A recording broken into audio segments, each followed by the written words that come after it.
Alright, all set to rock here, starting on the third turn of the failed alliance.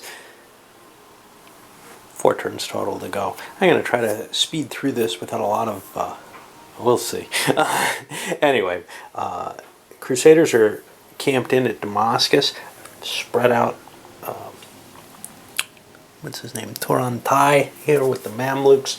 He can't command all the troops he has there, but it seems like if he can divert the Crusaders a little bit and keep them busy down here, maybe he can prevent anything from happening, because the Mongol siege is a tough one. They've got a major force locked up there, the main force of the Mamluks. So the Mamluks don't really have an operable force that's of a size able to face either of the two major armies. But by being in Antioch, they're forcing the Mongols to make a choice, either maintain the siege, which makes the most sense, because then the Crusader army can go chase this smaller army. Overall, it's just not a good position for the Muslims to be in. Well, the Christians opened things up by really reducing that the resistance factor on Antioch. It's down to a 1. But they didn't make an assault. They want to get down to a 0. At that point, they have probably a close to even odds at it. They've got a higher strength column, but there's a penalty for leadership. Another option would be to try to bring more troops in, but that doesn't look very plausible. The Mongol units here, they could slip in there. It would take a hard card. But now the Muslims got together and laid siege to Acre. Now that's not a very good resistance factor. It's up at 6, and certainly the relief force could come in and drive them away under the Crusaders. The question is, which thing do the Crusaders want to choose to do, or do the Christian allies want to choose to perform? Shit, I forgot about this. Truce counters. I'm just going to discard them. I can't keep track of that, and I've gone too far without it. Obviously, the Muslims would have been better off with them in play, I think, but in terms of these plays, but who knows what would have happened. I have no idea.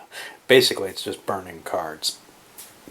I don't think it's worth it in this case to try to fix it, because I just think that the Christians have a huge advantage no matter what happens. Alright, well, after Antioch fell immediately after that discovery, the Muslims had this card in their hand that allowed them to replace their dead leader, essentially, with a new one here, Khalid, who's going, or Khalil.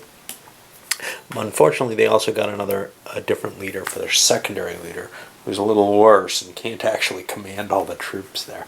That's going to be a problem, but, well, there just is no answer in this. After a little bit of shadowing coming down from Acre, which was relieved, the Christians caught up with the Emir's force, defeated it, but not too terribly. He ran through Jerusalem, and he's back sieging now Damascus. The Christians are here at Jaffa, and they took, I think, 3 extra steps due to attrition losses. So they're kind of having some trouble. They're going to swing up through Acre and attack, but you kind of see the Muslims doing what they like to do, the shadowing attempts. But they'll get caught again, and they'll get destroyed. Well, the Crusaders kind of erred. They had a decent siege card, so they went ahead and sieged Jaffa, but they lost Damascus in the process, and that's going to be tougher to retake, just because you can start seeing Muslim troops appearing there. Of course, the Crusaders are going to run right up there and lay siege to it right away, which, if they get lucky, they'll blockade it, which means no more troops can show up in there. We'll see how this all works out. Well, that's about it. The siege of Damascus is underway. It's not too pleasant. We've got a siege going on here, which is not going to be able to continue without a leader. And I'll do the rest of the demobilization and move us to turn 4. Okay, so I guess we're kicking off the 4th turn. I thought maybe I was further along. Like I said, situation, siege underway. Mongols, they've left Aleppo open now. We've got a big Muslim force kind of scattered about there.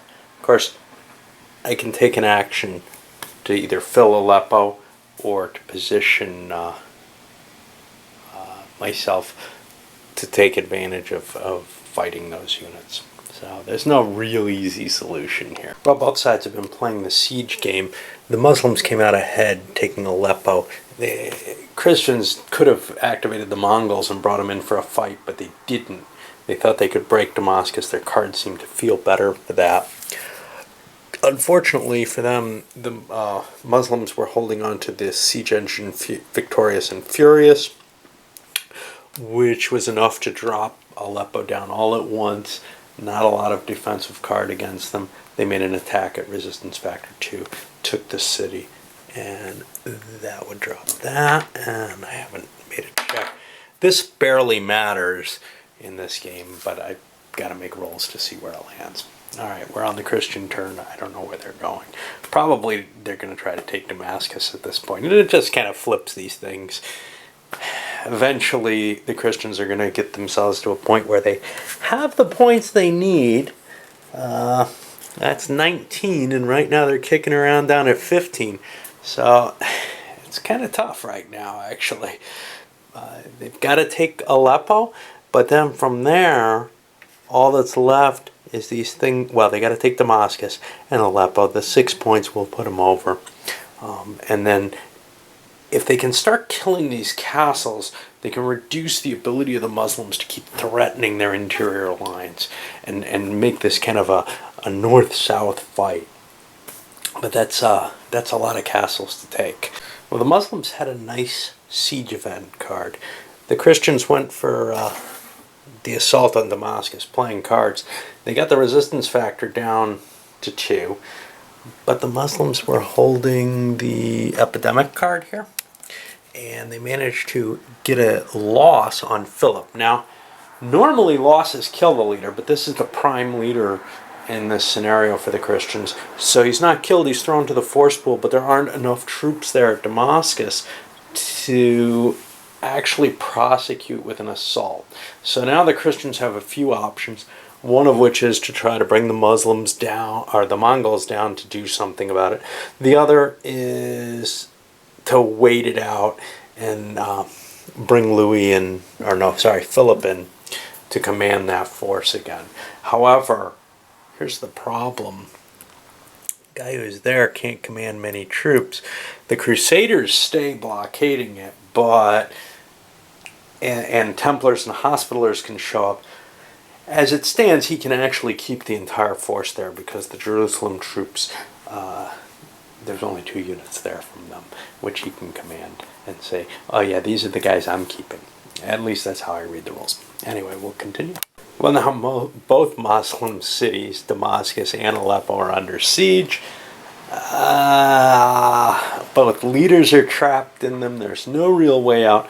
This one, however, is not blockaded, which means the Muslims can build up their forces there and come out and attack the Mongols. The Mongols, of course, can take replacement points on their injured units if they have any there. I don't think they do. I think they're all full up. Anyway, there's not going to be much disbanding. Looking to see if there's actually any that's forced. This one is. And over here, I'll be pulling the Hospitallers and Templars out temporarily, I think, but putting them back in. Alright, onward. But now, the Christians get Philip back, and that, it's pretty much over at this point, I think. I'm actually impressed with how much the Muslims have been able to prevent this from not ending, but essentially being over. Until now. Who knows, maybe they'll pull something else out. Well, I've been playing wrong for a while at least. Allowing things to come back. Templars, Hospitallers. But normally I'm just pulling them out of that space and then they go back in it. That's not legitimate. You can leave them in place and replenish them, etc., but you can't pull them out and then put them back there. They have to go in a friendly control place, which is why Philip IV is down here. with that. Maybe I'm mistaken about the hospital.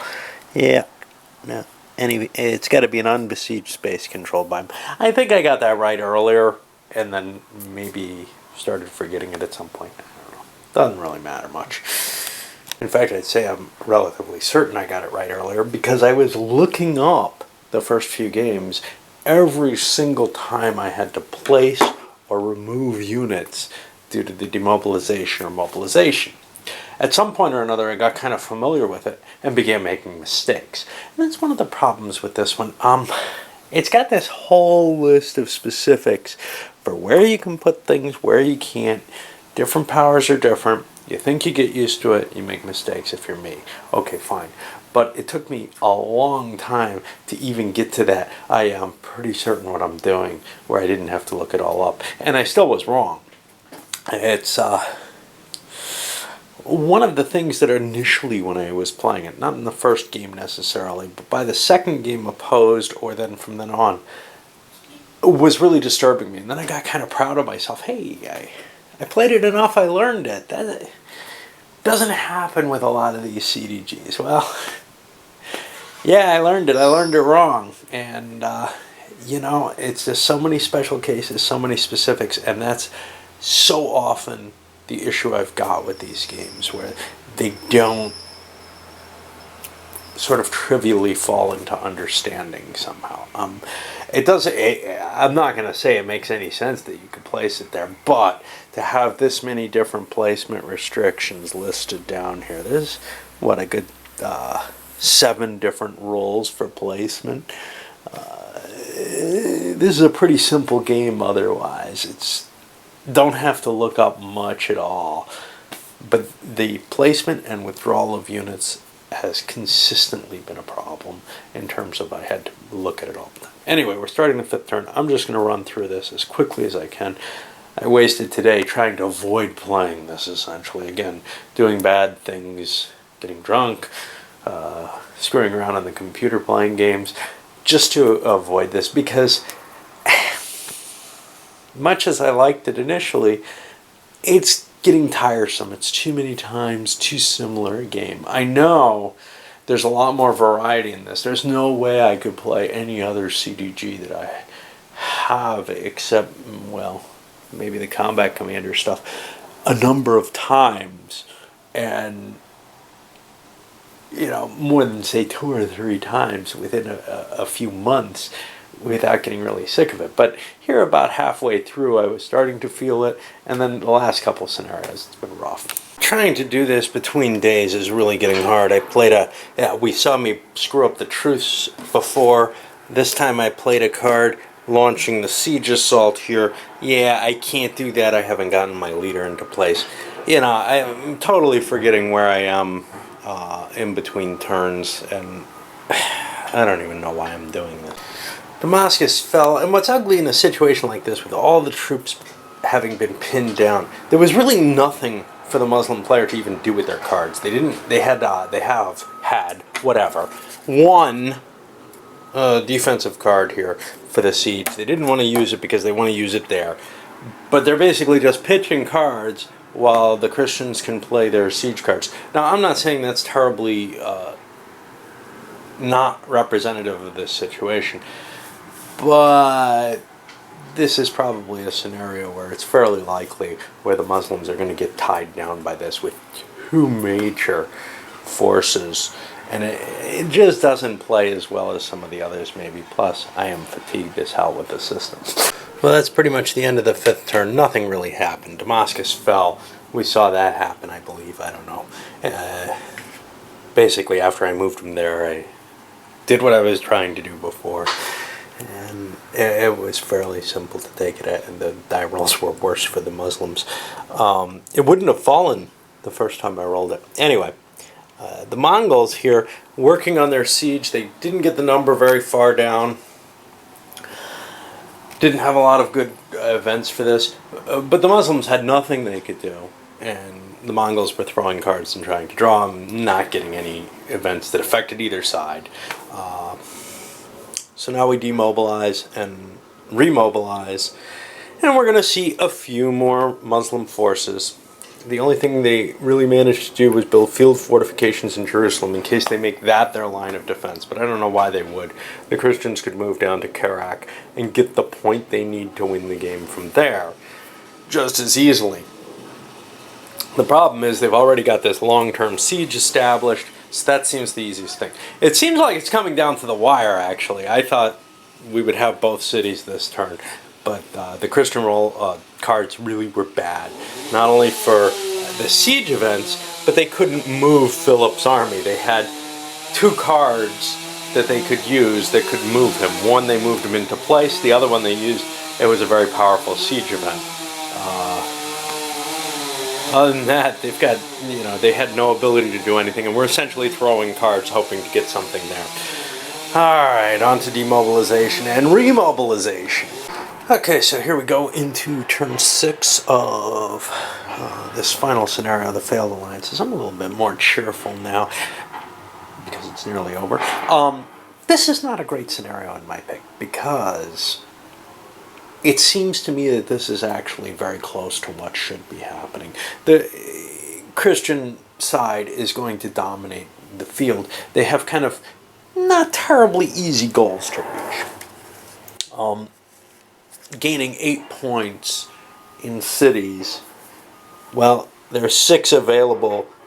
The rest is, right? That's what we're looking at here. Oh, I don't know. They must have gained something. They took Antioch as well. So they took their 8 points, and they've got to actually gain 9 points from the initial status. So gaining 9 points with what is available is kind of a stretch goal in 6 turns. Not ridiculous, but we're seeing it's coming down to the line. But there's not that much of interest for the Muslim player to do. And it comes down to, hey, what cards come out, what happens, did the crusade get screwed up, whatever. So,